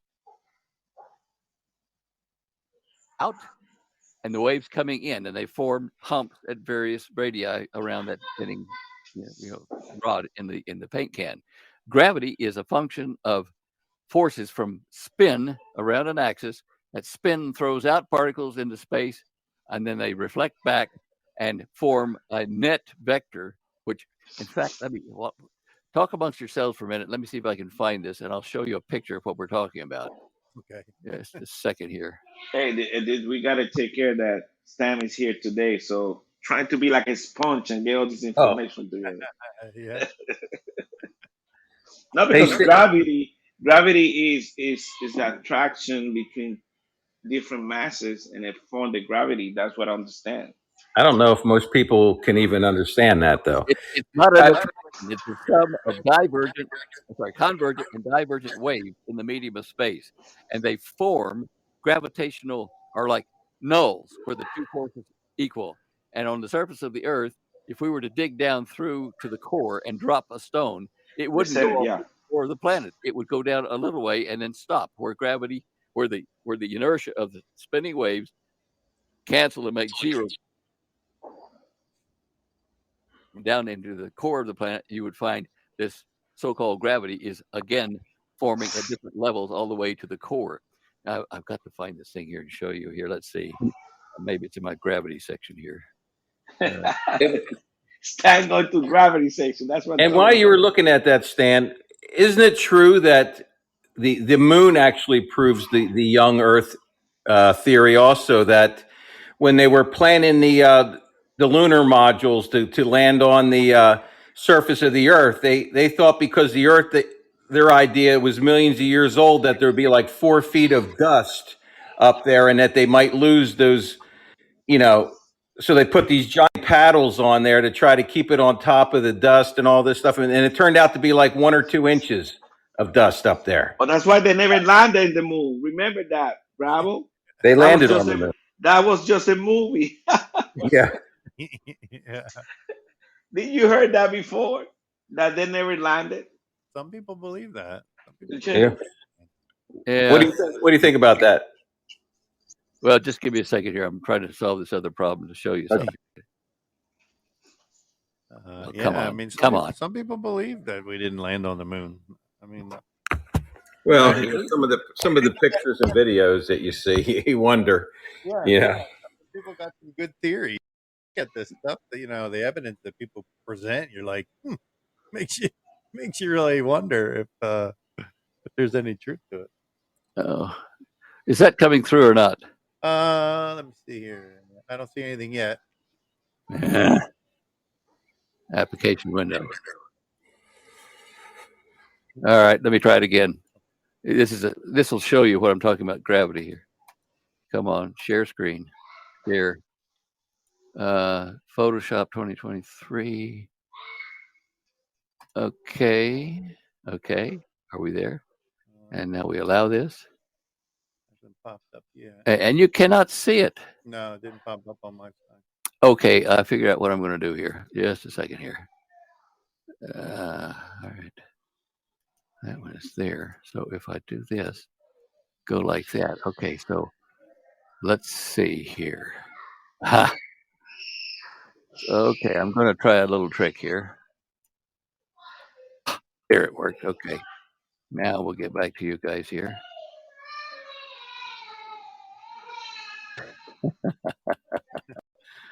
Oh, come on. This little girl there. Not happy.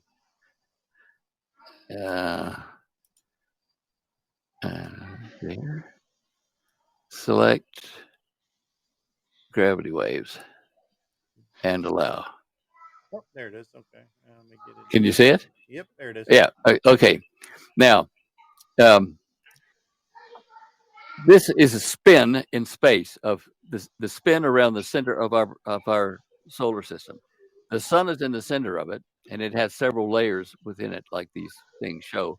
Each of these ripples is a layer, and it's where the spin of space is spun out so fast that it reflects back from space, like like water gets hard when you hit it with your hand. It's reflecting back. Well, it spins out like in the paint bucket, and then comes back, and where the net force of the outgoing wave and the incoming wave cancel, you form a stable orbit. And here's Earth way down here in this little spot, and this is of course Jupiter, and we have orbits that can be filled by other planets that are empty right now, Jupiter and Saturn.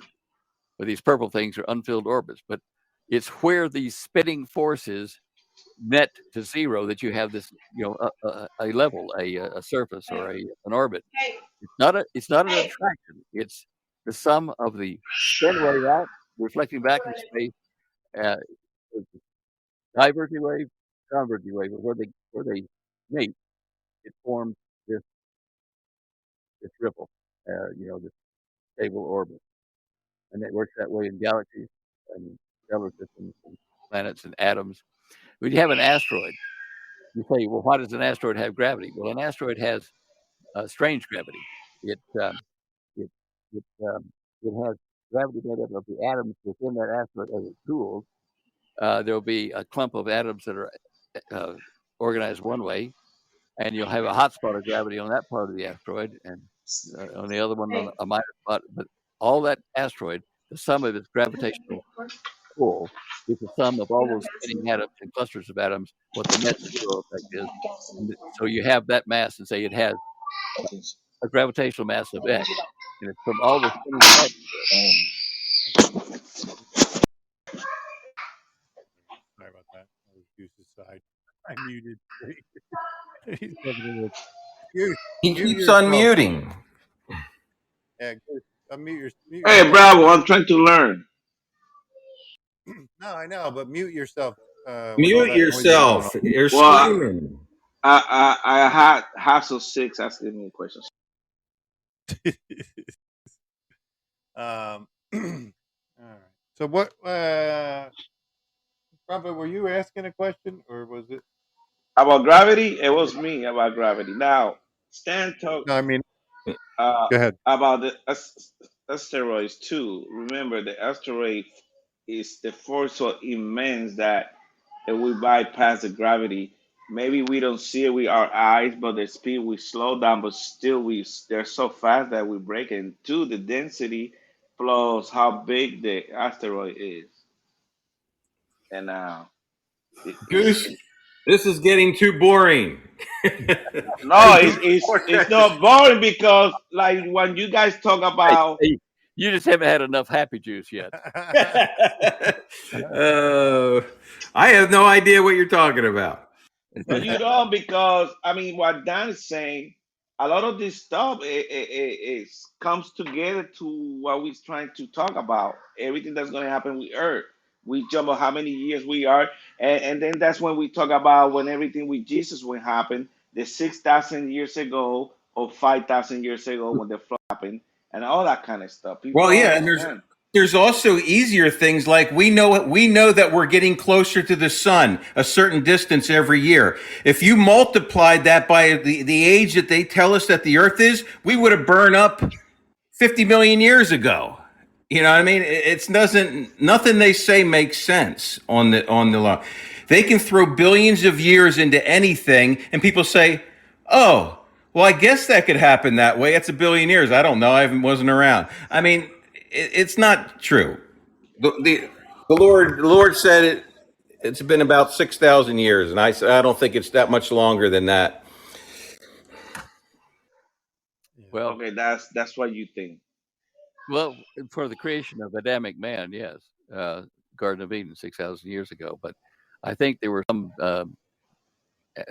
humanoids on the planet before that. Oh yeah. I agree with you.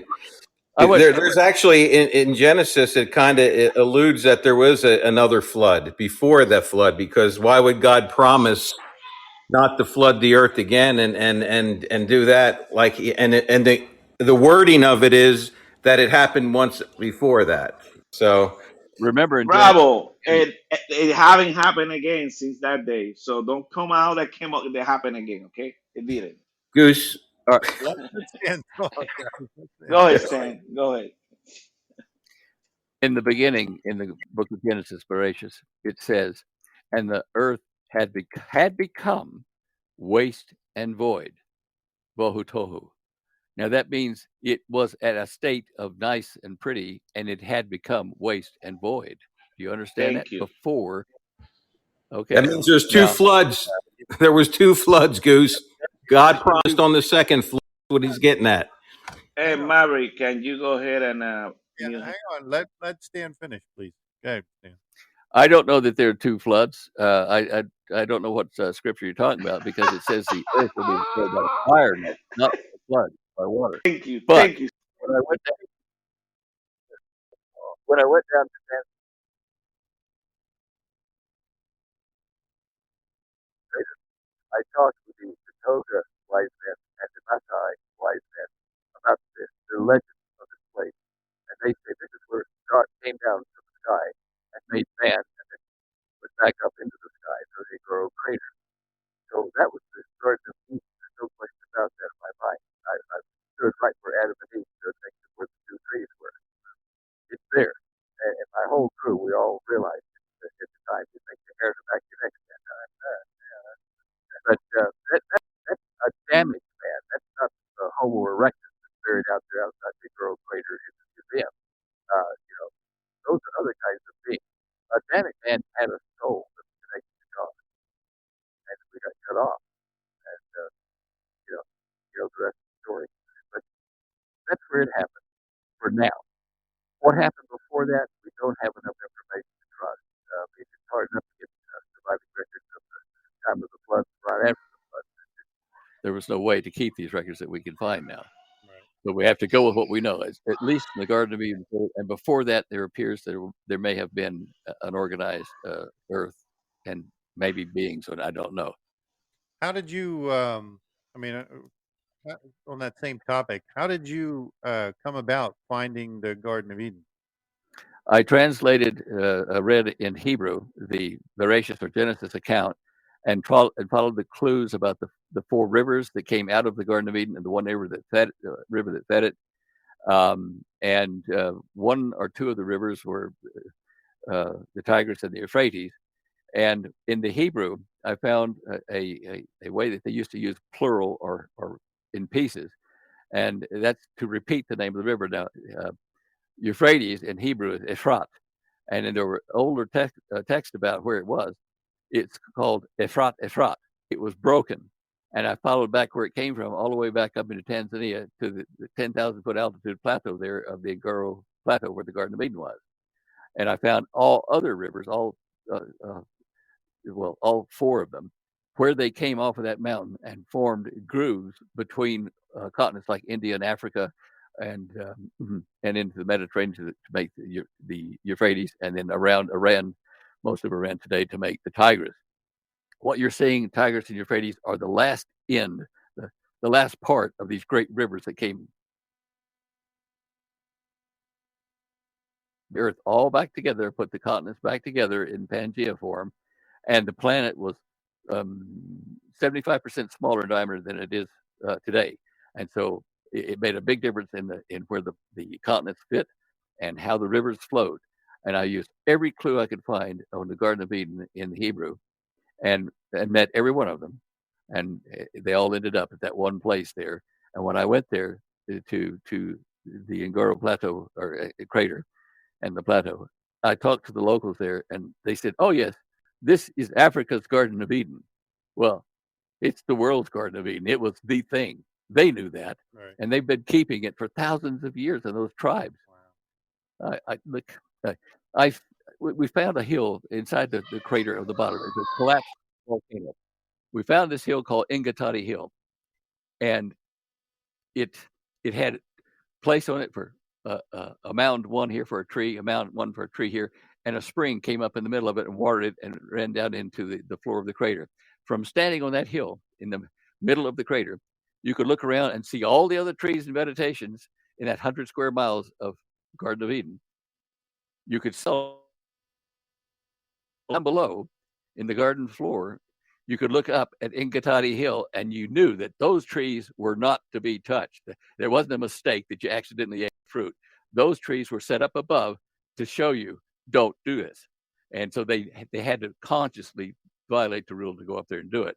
In fact, let me show you. I've got a picture of that. I can't even imagine what that would have been like, standing there and knowing what took place there. That you're standing in the same exact spot. Yeah. Now, is there pictures of this, Stan? Do you have pictures that? I'm bringing it up now. Hold on. You're not going to be able to see it. I won't be able to see it. Okay, grab that one. Okay. That's the left side of Ingatati Hill. Up here's the edge of the crater, 2,000 feet above it. These are fig trees. Fig trees grew wild all around that hill where Eve made their clothes out of fig leaves when they discovered they were naked. This whole garden is filled with fig trees and other trees too, and these African daisies down in these little yellow things. Let's see if I can get another angle on that for you here. Yeah. This mound right here, this is a tree spots that just, we were standing down here at the other one, and that's where there could have been a tree. There's a raised area. It's divided into two pieces. There's no question about it. Let's see if we can get this. This is a big one. Okay. Now, all this area here in green is the Ngoro Plateau, where the rivers, the one river came out of the land of Eden over here, and to its east is where it came up as a huge 20-acre mouthpiece of water came shooting up out of there to water all the way down here. Three of the great rivers went here, and one of them went down along here. And this is the Garden of Eden right down here. And if we could just see that. There's Engatati Hill, and it's got a division here, and a stream that came up and watered out like this. And the water from the 10,000 foot altitude came down here and provided a lake here for places that are now dry. Now, What do you think of that, Goose? Oh, that looked. I mean, it's impressive. unbelievable, right? I know. Yeah. Now this one, this one here, guys, is when we're standing up there on Adam and Eve were, and we're looking out into the floor, 10 miles out into the distance to the other edge of the crater. And you'll see all these trees and things down there. That means that if they're down there looking at you, they would know that the trees up here are not part of their trees. It's different. Right. And the fact that there's fig leaves here, I mean, that capped it, boy. I mean, I thought, wow, fig leaves. This is a big bird's nest there on one of the fig trees. Man, that's incredible. Oh, look, it was a marvelous time. Where the water came from to make the four that the Bible speaks of is up in the top part of the Ngoro Plateau, like I said. And here is a picture of me and one of our, what do you call them? They're guides. They're not guides. They're rangers. They're armed rangers to protect us from the environment and stuff. Man, Stan, you high speed way down there. How did you feel being there in that place where history, where the modern, civilization started? I mean, how do you feel? How would you feel? Just awed. Awed. I couldn't think of another word. That was the same word I was thinking. I would just when you walk around, you say, "Let me take step by step, little by little." I don't want to mess up anything. Well, what you're looking at there is springs, a bunch of little springs that in the time of the Garden of Eden, these gushed up huge amounts of water up like this. And now they even supply enough spring water to feed the Maasai tribes that live around the outside edge of the crater up there. But this is nearly 20 acres of area that was the mouthpiece of like the water flowing out of the Mississippi River, but more. Boom, like that. And it went up over the edge here, where my cursor's going, and up over the edge here, and fell down in to make the three great rivers, including the Tigris, Euphrates, but the Pishon and the Pishon, no, not the Pishon. There was one that went around part of India too. If I've got that here in my maps, I'm not sure. Sam, and that you put that like 6,000 years ago. What's your opinion? How many years ago? I'd say it's close to 6,000. It's hard to say. The local tribesmen, I could only track their accuracy back about 2000 BC, which would have been after the flood. So before the flood, you have to rely on the old record saying it was, it's out, like. Well, our priests say that 6,000. The same thing that you say. Yeah. 6,000. What you can't disagree with what you're trusting there. I mean, you either trust it or you don't. And isn't that funny how if the world really loved Jesus Christ and God Almighty, wouldn't they be trumpeting your findings and other people's findings, of the real Mount Sinai, what you found in Africa there, all these different things proving the Bible and proving that God really does exist and he put us down here. It just goes to show you that they're suppressing. Look, they are. I approached every major news network, even Fox for sure, and a lot of local TV and radio people. And I had one lady who was on a news team up here in Colorado Springs, and she was at my lecture, and she says, "Oh, we gotta bring this out." It all got squashed. Nobody wanted to put this out.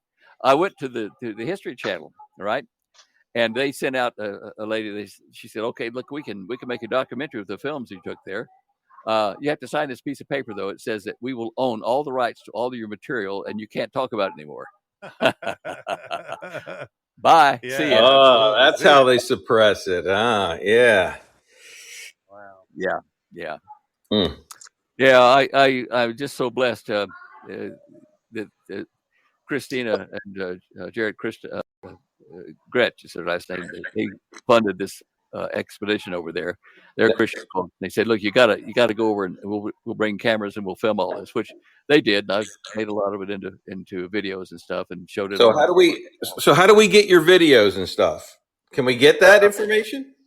Well, you used to be able to see it on YouTube, but they've now shut me down. So join the club, Stan. I'm on my fourth page already. So what I'm trying to do, what I'm trying to do now is transfer them over to Rumble, and one other place. I forget what they said it is, but we're gradually transferring these films across. It takes several hours for each video to go up. So we had several.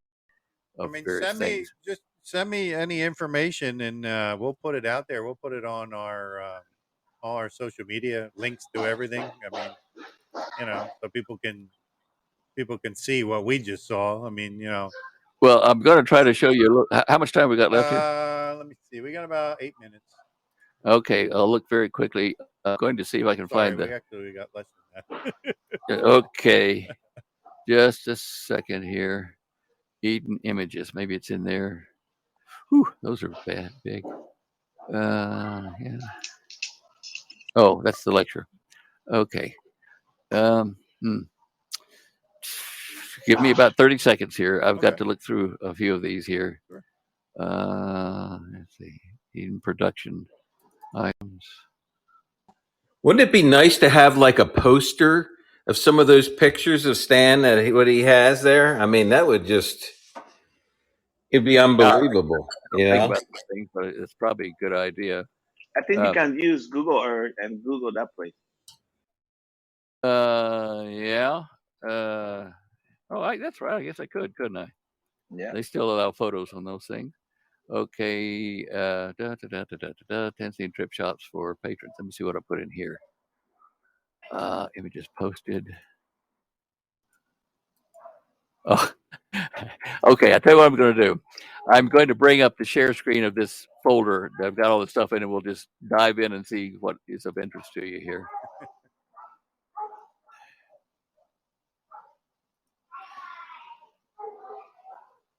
What does that say? Camera stream folder. Finder. No, I didn't give it to you, did it? Okay. No. Okay. This takes a little bit of getting used to, this picky little share screen thing, but it does work eventually when you do it right. Oh, come on, let me have it.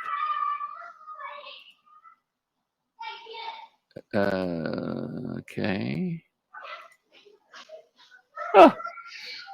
Well, isn't that you're just seeing me, not any of the screen share stuff, right? You, yep. When I go on the normal way to do it now, it's blocking me from showing you. Slides, video file, share screen, slides. Let me see what slides does. Oh, okay, fine.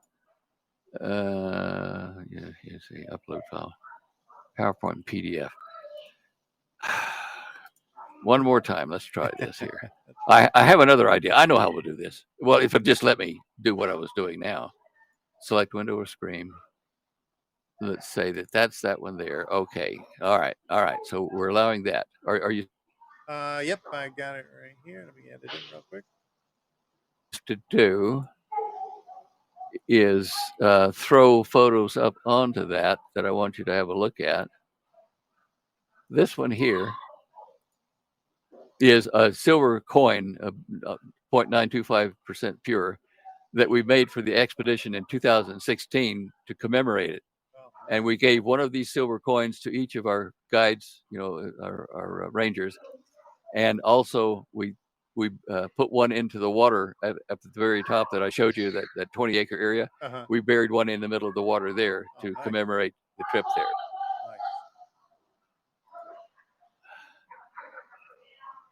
Nice. And while you're doing that,